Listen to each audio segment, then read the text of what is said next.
Good morning students, selamat datang di pertemuan ke-10. Pertemuan 10 ini kita akan bahas tentang pemberdayaan sumber daya manusia. Nah, komponen-komponen apa saja yang akan kita pelajari dalam pemberdayaan sumber daya manusia ini? Mari kita lihat. Pertama, pengertian dari pemberdayaan SDM tersebut. Kemudian tujuannya apa? Selanjutnya komponen-komponen apa saja yang ada di dalamnya, dan yang terakhir adalah bagaimana segmentasinya. Baik, silakan disimak, dipelajari, dan ditanyakan kalau ada yang tidak mengerti. Oke, selamat belajar. What is employee empowerment in HRM? Pada pertemuan kali ini kita akan membicarakan tentang pemberdayaan karyawan dalam sumber daya manusia. When someone is empowered, they have the ability to accomplish something. Jadi maksudnya ketika seseorang diberdayakan oleh perusahaan, berarti dia dianggap mampu dan bisa bertanggung jawab sepenuhnya terhadap pekerjaan yang diembannya. Bahasan awal dalam pemberdayaan manusia adalah pengertiannya. Mari kita simak apa pengertian dari pemberdayaan sumber daya manusia ini. Yang pertama, memampukan karyawan. Jadi perusahaan berusaha melakukan proses memampukan karyawan dalam mengambil keputusan dan tindakan terhadap setiap wewenang dan tanggung jawab untuk mencapai kepuasan kerja dan tentu saja kepuasan konsumen. Yang berikutnya, menyiapkan tenaga kerjanya. Jadi maksudnya adalah cara bagi perusahaan dalam menyiapkan tenaga kerjanya untuk bisa lebih berpikir kritis sehingga dapat mengambil keputusan dan bisa bekerja dengan lebih baik lagi untuk waktu yang akan datang. Yang ketiga, menyediakan sarana. Jadi prinsip utama dalam pemberdayaan sumber daya manusia adalah menyediakan sarana bagi karyawan agar dapat membuat keputusan penting dan memastikan bahwa keputusan yang diambil tersebut adalah sebagai cara yang tepat.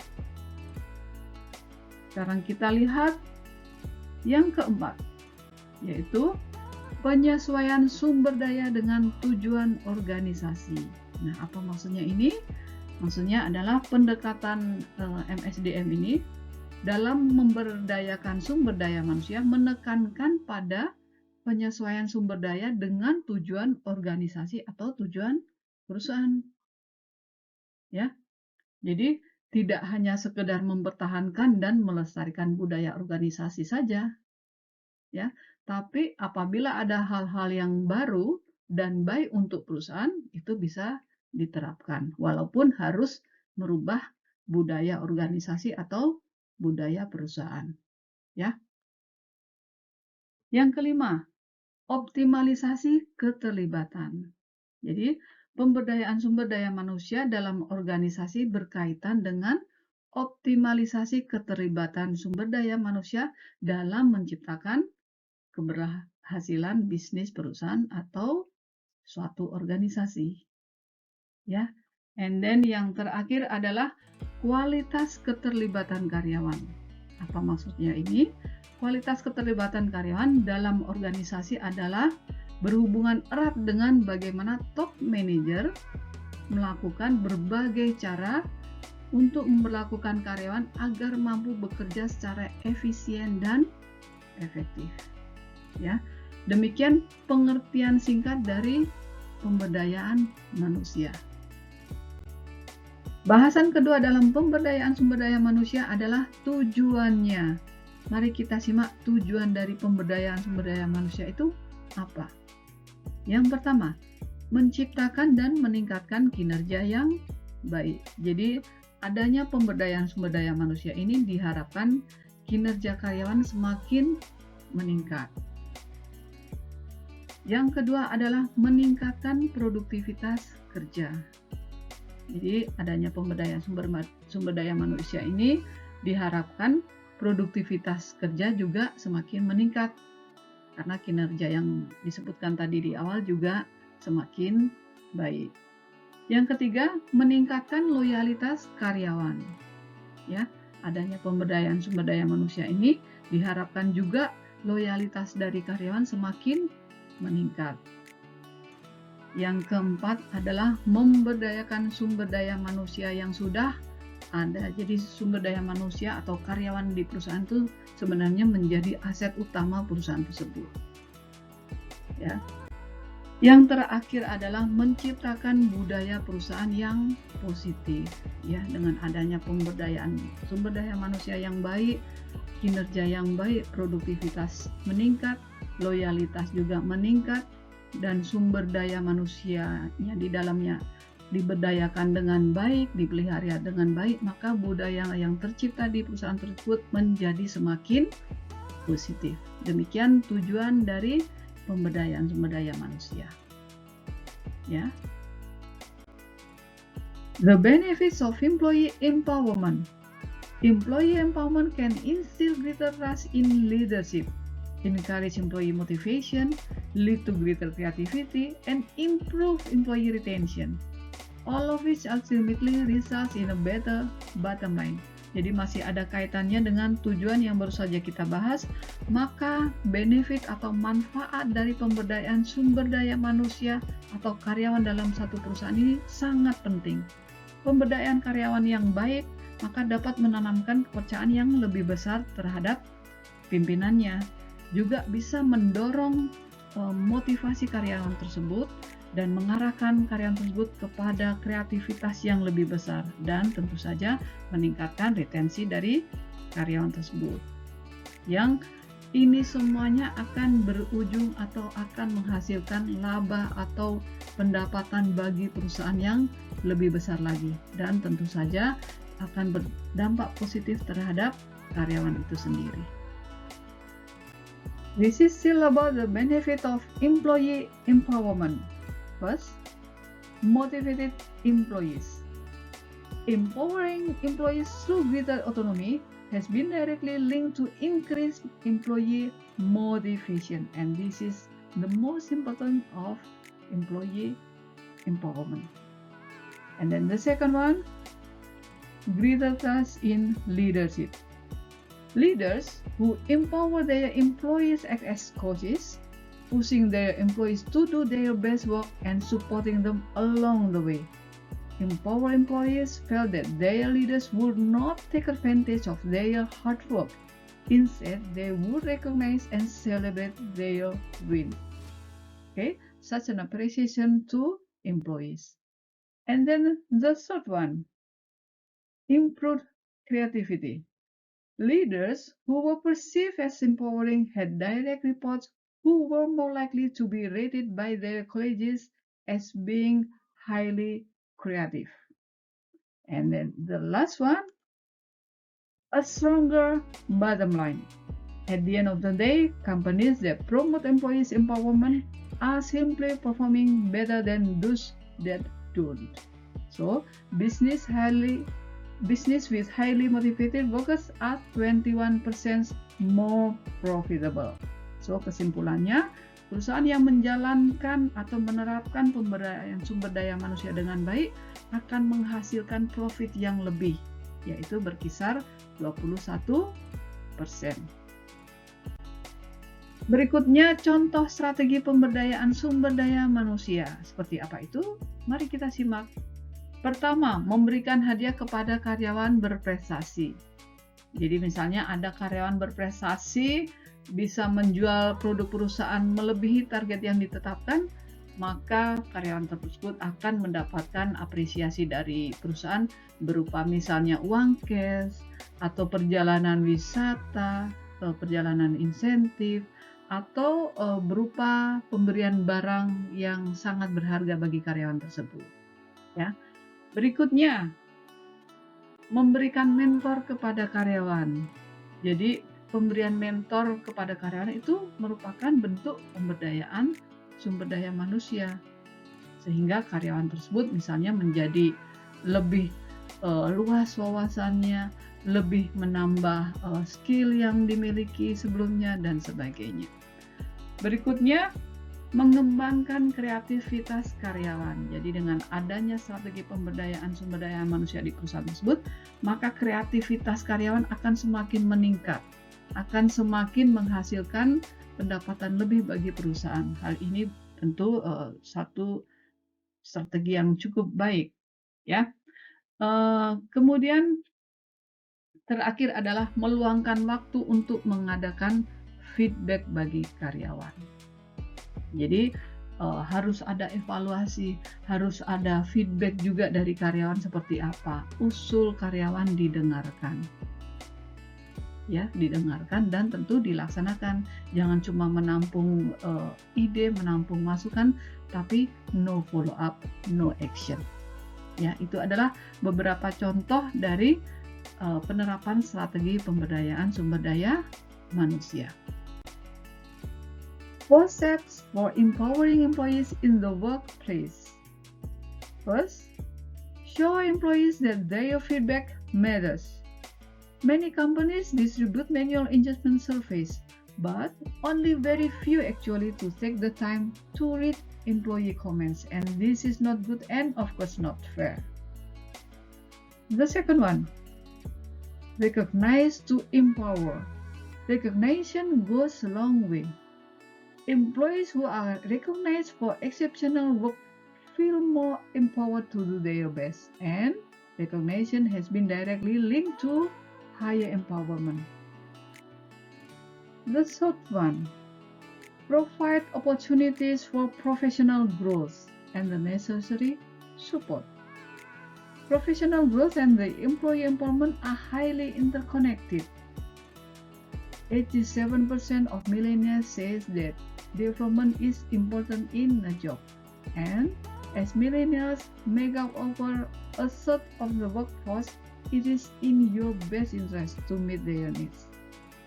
And then the last one, realize its role to support employees. To create a culture empowerment, leadership must realize that its role to support employees, not the reverse. Okay, all levels of your company needs to feel empowered, including HR, managers, higher level leadership, and employees. As every team member should be set up for success. Jadi setiap bagian, setiap departemen dalam satu perusahaan harus diberdayakan, ya, supaya kesemuanya menjadi tim yang solid dan tentu akan meningkatkan performa atau benefit atau pendapatan pada akhirnya. Ya. Adapun komponen-komponen yang perlu mendapat perhatian dalam rangka pemberdayaan sumber daya manusia adalah pertama, kemampuan atau kompetensi pegawai. Ya. Jadi perusahaan harus bisa melihat kemampuan pegawainya untuk di bagian apa. Untuk pekerjaan apa, ya, supaya sesuai dengan kemampuan yang dimiliki pegawai tersebut. Berikutnya, penempatan pegawai. Masih terkait dengan kemampuan, jangan sampai pegawai yang mampu di web design misalnya, tapi ditempatkan di bagian front office atau reservation department. Nah, itu hasil kerjanya nanti pasti tidak maksimal, ya. Berikutnya, kewenangan yang jelas. Nah, manajemen harus memberikan kewenangan yang jelas pada pegawainya. Jangan sampai karena tidak diberikan kewenangan yang jelas, maka pegawainya bekerjanya pun kesana kemari dan menyalahi aturan karena tidak punya kewenangan yang jelas. Berikutnya, tanggung jawab pegawai. Nah, pegawai harus diberikan tanggung jawab supaya bisa menyelesaikan pekerjaan tepat waktu misalnya, dan semuanya benar. Jangan sampai karena tidak bertanggung jawab, hasil kerjanya pun ya setengah-setengah dan tidak maksimal, kemudian bahkan bisa merugikan perusahaan. Ya. Berikutnya, kepercayaan terhadap pegawai. Nah, pegawai juga harus diberikan kepercayaan untuk bisa menyelesaikan pekerjaannya tepat waktu misalnya, menyelesaikan pekerjaannya dengan baik, ya. Itu adalah bentuk kepercayaan terhadap pegawai. Kemudian kepemimpinan atau leadership. Jadi pegawai juga harus punya jiwa kepemimpinan. Dengan demikian pada saat dia di promote, dia bisa menunjukkan atau melatih atau memberi latihan-latihan kepada bawahannya. Ya, dia bisa mensupervise pekerjaannya. Ya.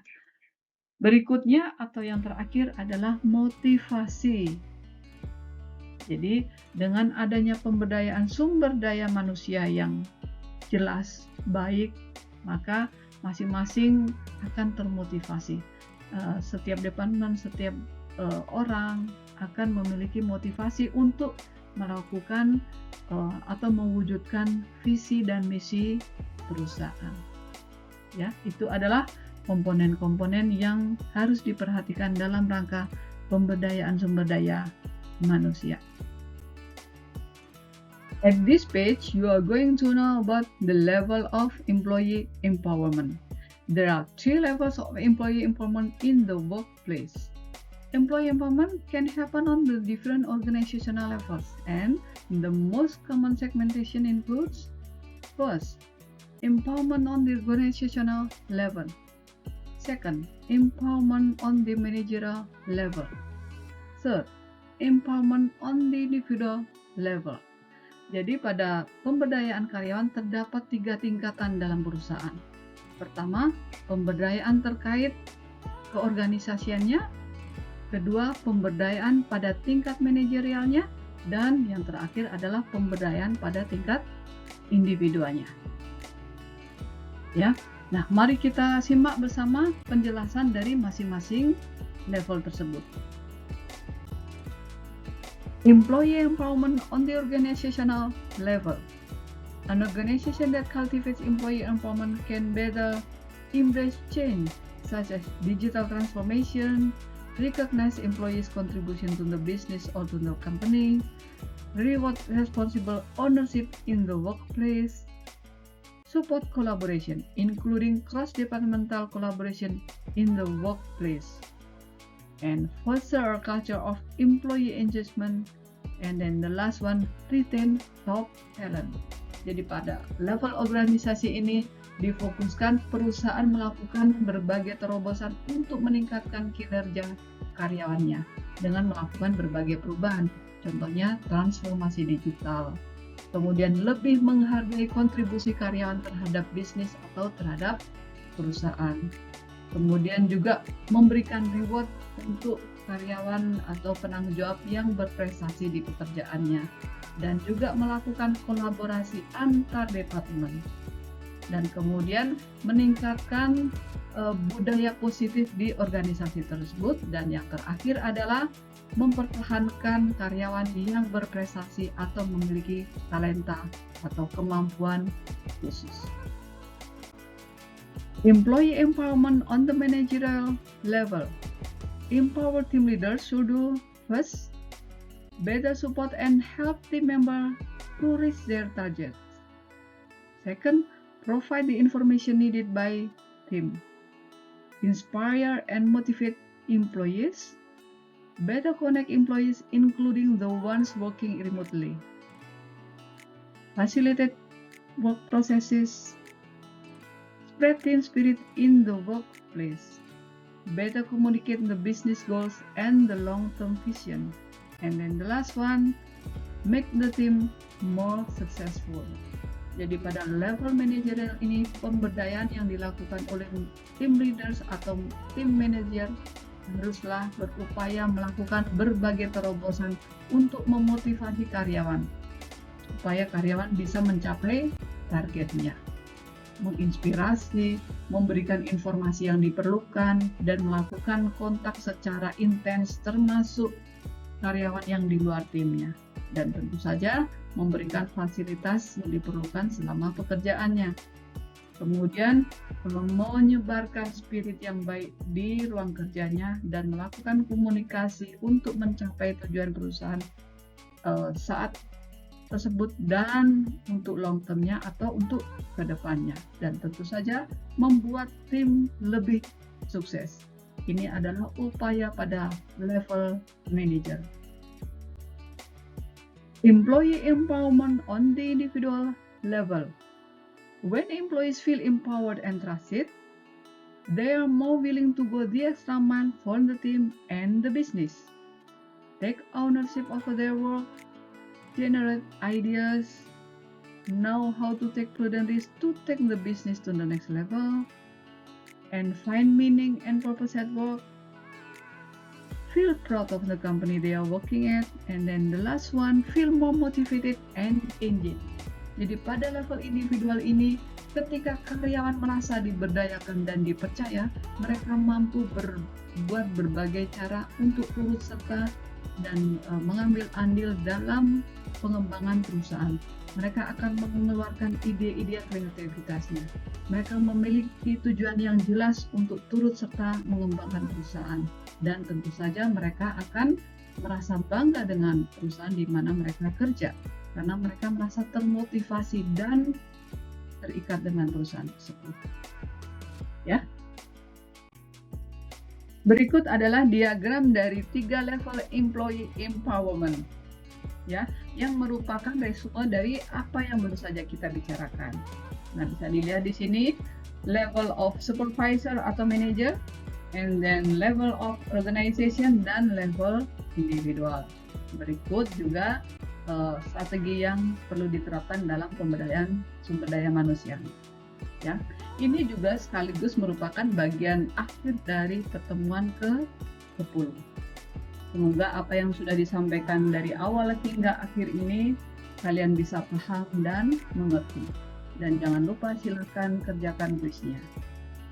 Sampai jumpa di pertemuan ke-11 dan selamat belajar.